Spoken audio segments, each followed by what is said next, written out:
കേരളത്തിലെ വിഭാഗീയതയ്ക്കെതിരെയും സ്വേച്ഛാധിപത്യ പ്രവണതകൾക്കെതിരെയും ശബ്ദമുയർത്തുന്നത് എഴുത്തുകാർ മാത്രമെന്ന് കവി റഫീഖ് അഹമ്മദ് പറയുന്നു. എന്നാൽ ക്ഷോഭിച്ചതുകൊണ്ടോ അട്ടഹസിച്ചതുകൊണ്ടോ കാര്യമില്ലെന്നും അദ്ദേഹം വ്യക്തമാക്കി. ഷാർജ രാജ്യാന്തര പുസ്തകമേളയിൽ നടന്ന കാവ്യസന്ധ്യയിൽ പങ്കെടുത്ത് സംസാരിക്കുകയായിരുന്നു അദ്ദേഹത്തിന്റെ വാക്കുകളിലേക്ക്.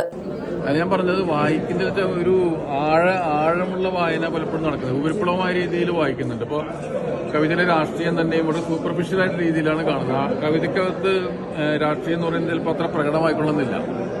ഇപ്പം ഞാൻ ഒരു വളരെ ആയിട്ട് ഉദാഹരണം പറയുകയാണെങ്കിൽ ഒരുപക്ഷെ പൂന്താനത്തിന്റെ കവിത ഒരു വലിയ രാഷ്ട്രീയ കവിത ആയിരിക്കാം.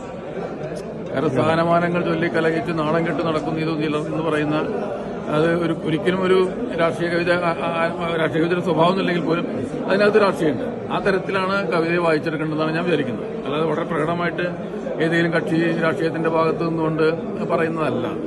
വളരെ ആഴത്തിലുള്ള സമൂഹത്തെ കാണുകയും പറയുകയും വിമർശിക്കുകയും ചെയ്യുന്നതാണ് രാഷ്ട്രീയ കവിത. ചിലപ്പോൾ പ്രകടമായിട്ട് അങ്ങനെ തോന്നിയില്ലെങ്കിൽ പോലും അതിനകത്ത് പ്രവർത്തിക്കുന്ന ഒരു സംഗതിയാണ്. അല്ല, ആദ്യ തുടക്കത്തിൽ പക്ഷേ ഇപ്പോഴേക്ക് മനസ്സിലായെന്ന് വെച്ചാൽ സോഷ്യൽ മീഡിയ എന്ന് പറയുന്നത് ഇപ്പോൾ നമുക്ക് ഈ പറഞ്ഞ പോലെ ഇപ്പം നമ്മളിപ്പം ഇവിടെ നമ്മൾ സംവാദത്തിന് വന്ന പോലുള്ള ഒരു വേദിയല്ല. അതിനകത്ത് പലതരത്തിലുള്ള ആളുകളുണ്ട്. അതുകൊണ്ട് സ്വാഭാവികമായിട്ടും ആ പലതരത്തിലുള്ള ഇതായിട്ട് ഒരു ബന്ധമില്ലാത്ത ആൾക്കാരുണ്ടാവും. അപ്പോൾ അതുകൊണ്ട് അതൊരു സ്വാഭാവികം നമ്മൾ ചന്തയിലൊക്കെ നിന്ന് ഇതിൽ സംസാരിക്കുകയാണെങ്കിൽ ഉണ്ടാകാവുന്ന പ്രതികരണങ്ങൾ തന്നെയാണ് അത്. അതിനെക്കുറിച്ച് പ്രത്യേകിച്ച് ആശങ്കപ്പെട്ടിട്ട് കാര്യമൊന്നുമില്ല. പിന്നെ അത് വേണോ വേണ്ടേ എന്നുള്ളത് മാത്രമാണ് ഇപ്പം ഞാൻ ആലോചിക്കുന്നത്. കാരണം അങ്ങനെയുള്ളൊരു സ്ഥലത്ത് നിന്നിട്ട് നമ്മൾ എന്തിനാ അതൊക്കെ പറഞ്ഞുകൊണ്ടിരിക്കുന്നത് എന്നുള്ളൊരു ചിന്ത എനിക്കുണ്ടാവാറുണ്ട്.